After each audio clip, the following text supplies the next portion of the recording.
नमः सभाई। आप सभी को मेरा प्रणाम, नमस्कार। मेरा नाम डॉक्टर अंकित मनोड़ी। मैं वर्तमान में राजकीय स्नातकोत्तर महाविद्यालय रानीखेत उत्तराखंड में हूँ। वेब्स के द्वारा आयोजित इस सेमिनार में आप सभी को मैं नमस्कार करता हूँ और जो मेरा विषय है, जो शीर्षक को आधारित मान करके जो शोध पत्र वाचन करने जा रहा हूँ, मेरा शीर्षक है वैदिक स्वरों का नवप्रवर्तनीय उपयोग। वैदिक जो स्वर हैं, वेदों में प्रयोग होने वाले उदात्त, अनुदात्त स्वर जो आदि जो चिन्ह हैं, जो स्वरों का प्रयोग किया जाता है, उन स्वरों का नवप्रवर्तनीय उपयोग किस प्रकार से हो जाता है, किस प्रकार से होता है और किस प्रकार से उनका उपयोग है, किस प्रकार से हम शब्दों के अर्थ को सही-सही भली-भांति जान सकते हैं, इस विषय पर मैंने अपना शोध पत्र लिखा है, जिसको मैं आपके सामने प्रस्तुत करने जा रहा हूँ। विषय है वैदिक स्वरः का नवप्रवर्तनीय उपयोग। आचार्य वेंकट माधव वेद के भाष्यकार हैं, उन्होंने वो लिखते हैं कि अंधकारे दीपिकाभिर्गच्छन् स्खलति क्वचित् एवं स्वरैः प्रणीतानां भवन्त्यर्थाः स्फुटाः इति। अर्थात जिस प्रकार से अंधकार में दीपक की सहायता से चलने वाला पुरुष कभी ठोकर नहीं खा सकता, उसी प्रकार से उदात अनुदात स्वरित स्वरों को ज्ञान रखने वाला व्यक्ति वेदों के अर्थों को सही भली भांति स्पष्ट रूप से व्यक्त कर सकता है। अर्थात वो किसी प्रकार से वो गलतियां नहीं कर सकता है, अर्थ का अनर्थ नहीं कर सकता है। इस विषय में स्वर कितने होते हैं, किन्हीं आचार्य के द्वारा 7 स्वरों को माना गया है, किन्हीं के द्वारा 5 स्वरों को माना गया है, किन्हीं के द्वारा 3 स्वरों को ग्रहण किया गया है। वस्तुतः वर्तमान में जो स्वरों की चर्चा की जाती है, तो उन चर्चा आचार्य महर्षि पाणिनि ऋषि हैं, उनके द्वारा 3 स्वरों को माना गया है, उदात्त, अनुदात्त, स्वरित। और सभी प्रांताचार्यों के द्वारा उन तीनों स्वरों को ही सर्वविदित रूप से स्वीकार भी किया गया है। अर्थात जो 7 स्वर हैं, ये 5 स्वर हैं, सबको एक ही में सम्मिलित करके तीनों स्वरों को स्वीकार किया गया, उदात्त, अनुदात्त, स्वरित। समय का अभाव है, इसलिए मैं अत्यधिक ना कहकर के अपने सूक्ष्मता के साथ आपका शोध पत्र वाचन संक्षिप्त रूप में आपके सामने उपस्थित करूं। जिस प्रकार से उदात्त स्वर कैसे होता है, अनुदात्त कैसे होता है, स्वरित चिन्ह इस प्रकार से हम वेदों में इनकी पहचान कैसे की जाती है। वस्तुतः हम देखते हैं शब्दतः उदात्त, अनुदात्त, स्वरित प्राय लुप्त लुप्त की स्थिति में, किंतु जो हमारे वेद पाठीगण हैं, वेद पाठी जो बटु होते हैं, वे जब वेद पाठ करते हैं, वेद पाठ करते हुए उनका हस्तचलन आदि की क्रियाओं के द्वारा हम जान पाते हैं कि ये उदात्त स्वर है, ये अनुदात्त स्वर है, ये स्वरित स्वर है।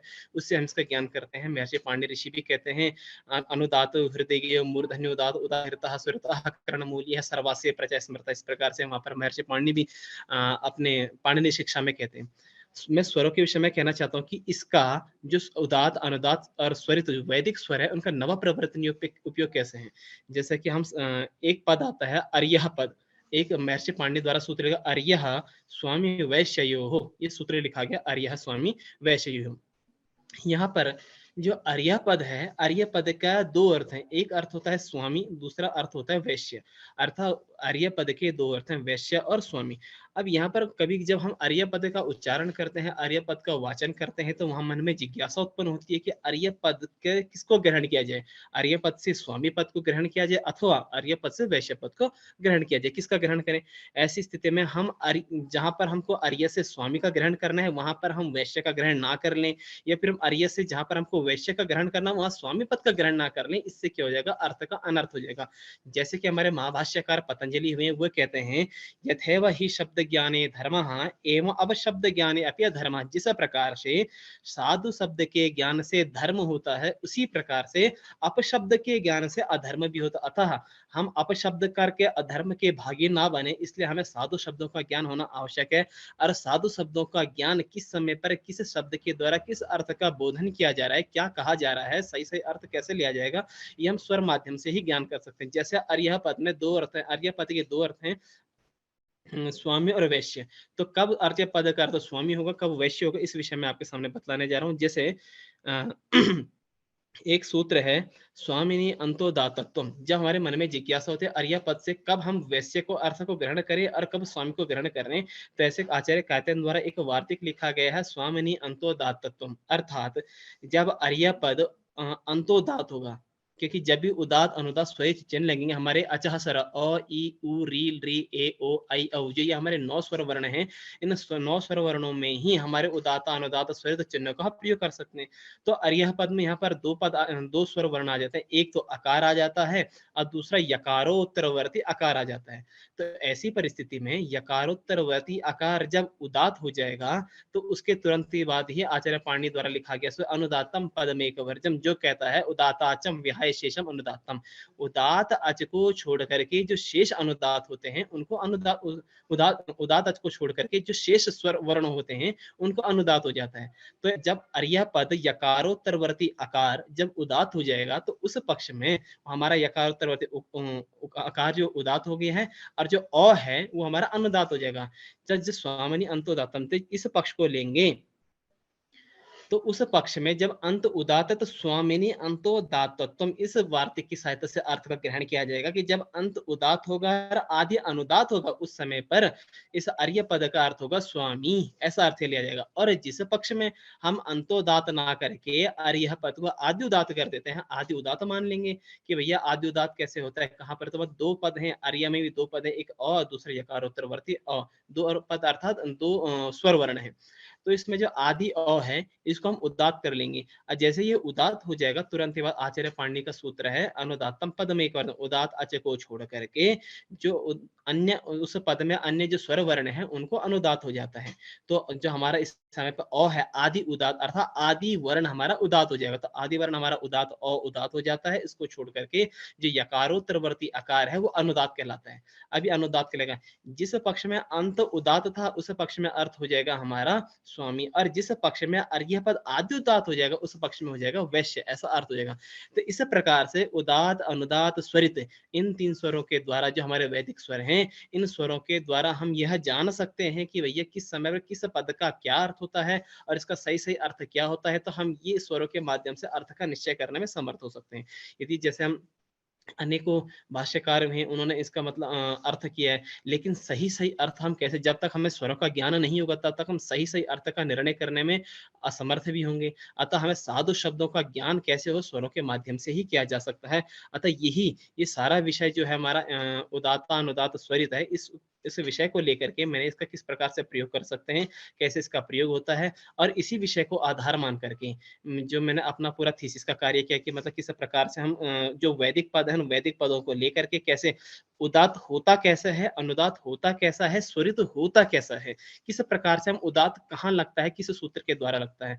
जैसे उदाहरण के लिए मैं आपके सामने प्रस्तुत करता हूँ, कोई पद है किसी एक पद को लेते हैं, उस एक पद में मान लेते हैं तीन तीन स्वर वर्ण हैं। उन तीन स्वर वर्णों में जो पहला स्वर वर्ण है यदि वह आदि वो उदात हो जाता है तो उस उदात वाले स्वर वर्ण को छोड़ करके जो बाकी की दो स्वर वर्ण दो अच वर्ण रह जाते हैं वे अनुदात हो जाते हैं। अनुदातम पदमेक वर्जम इस सूत्र के द्वारा। और जब ये दो अनुदात हो जाते हैं पुनः अनुदात के बाद जो तीसरा अच वर्ण है उसको स्वरिता सहितायाम अनुदात्तानाम अर्थात अनुदात के बाद जब कोई दूसरा अनुदात होता है तो उस अनुदात को स्वरित हो जाता है। इस प्रकार से कब उदात होगा, अनुदात हो गया, स्वरित हो गया। और उसके बाद फिर भी उसके बाद यदि स्वरित चिन्ह के बाद भी यदि कोई अनुदात शेष रह जाते हैं उन अनुदातों का एक श्रुति हो जाती है। ये एक स्वर का माध्यम है, एक स्वर की प्रक्रिया है कि किस प्रकार से स्वरों को लगाया जाता है, किस पद पे कैसे स्वर लगाए जाए। कहीं पर प्रत्ययों के माध्यम से जाना जाता है, कहीं पर समास के माध्यम से जाना जाता है, कहीं पर धातु के माध्यम से, कहीं पर पद को आधार मान करके इस प्रकार से स्वर का प्रयोग करते हैं। जब हम स्वरों के विषय में जान लेंगे कि भैया स्वर किस अर्थ में लगा, उसी प्रकार से वेदों के मंत्र को हम सामने रख करके कि वेद का जो मंत्र है ये मंत्र किस अर्थ में यहाँ पर लिया गया, किस कारण से यहाँ पर लिया गया, इसका क्या अर्थ हो सकता है, इस विषय को हम लेते हैं। तो उसी प्रकार से जब तक हम स्वरों का ज्ञान नहीं होगा तब तक हम वैदिक मंत्रों का अर्थ सही सही प्रकार से नहीं कर पाएंगे। और जब तक सही प्रकार से हम अर्थ का निर्णय नहीं करेंगे तो अर्थ का अनर्थ हो जाएगा। और अर्थ का अनर्थ होने पर माँ भाष्यकार कहते हैं जिस प्रकार से साधु शब्द के ज्ञान में हमको धर्म होता है और असाधु शब्दों के ज्ञान में अधर्म होता है, तो हम अधर्म के पाप के भागी न हो। अतः साधु शब्दों का प्रयोग हो, साधु शब्द वेदों का सही सही अर्थ हो। जिस प्रकार से हमारे वर्तमान समय नाना प्रकार के जो लोग हैं, किसी का नाम लेना उचित नहीं है, तो वे वेदों पर आक्षेप उठाते हैं, कहते हैं वेदों में गोमांस है, ये है, ऐसा होना चाहिए, वेदों में ये लिखा है, उल्टा सीधा कुछ भी कह रहे हैं। किंतु जब तक हम उस वैदिक मंत्र का सही सही अर्थ नहीं लगाएंगे, जब तक हम स्वर ज्ञान नहीं है तब तक हम अर्थ का ज्ञान कैसे लगाएंगे, व्याकरण का ज्ञान नहीं कैसे अर्थ लगाएंगे। किंतु जब तक, इसलिए हमको वैदिक व्याकरण का ज्ञान होना चाहिए, स्वर का ज्ञान होना चाहिए, स्वरों के ज्ञान के आधार पर ही हम वैदिक मंत्रों को ज्ञान का अर्थ लगा सकते हैं। केवल हवा, बहुत से लोग आक्षेप उठाते हैं, अब उनको साथ कभी कभी हमारे बहस होता है कि किस प्रकार प्रकार से आप कर रहे हैं, ये गलत अर्थ लगा रहे हैं, क्योंकि जिस महाविद्यालय में पढ़ा रहा हूँ, इसी महाविद्यालय में मेरे साथ कुछ लोग कहते हैं कि वेदों में ऐसा लिखा है, लेकिन वे लोग कहते हैं कि भाई इस राइटर ने अपना लेख लिखा है, उन्होंने कहा वेदों में ऐसा लिखा है, किंतु जिस राइटर के द्वारा ये कहा जा रहा है कि वेदों में ऐसा लिखा है, वह राइटर ये नहीं जानता है कि वहां पर किस प्रसंग में ये बात कही गई है, और उसका अर्थ भी अनेकों अर्थ होते हैं। स्वर के माध्यम से आप वो देखिए कि वहां पर उसका क्या अर्थ लिया गया। अतः मैं यही कहना चाहता हूँ कि मतलब वैदिक वैदिक मंत्रों के अर्थ का सुस्पष्ट साधु ज्ञान करने के लिए हमको जब तक व्याकरण का ज्ञान नहीं है और वैदिक स्वरों का ज्ञान नहीं है, तब तक हम वैदिक मंत्रों का अर्थ भी भली भांति नहीं जान सकते। अतः मेरा यही शोध का जो संपूर्ण निष्कर्ष यही है कि उदात अनुदात स्वरित नव प्रवर्तनीय उपयोग इनका ये है कि जब तक हम इनका अर्थ का ज्ञान नहीं कर लेंगे, तब तक हम इनका इसका अत्यधिक उपयोग इसलिए है कि इनका ज्ञान करने से अर्थों का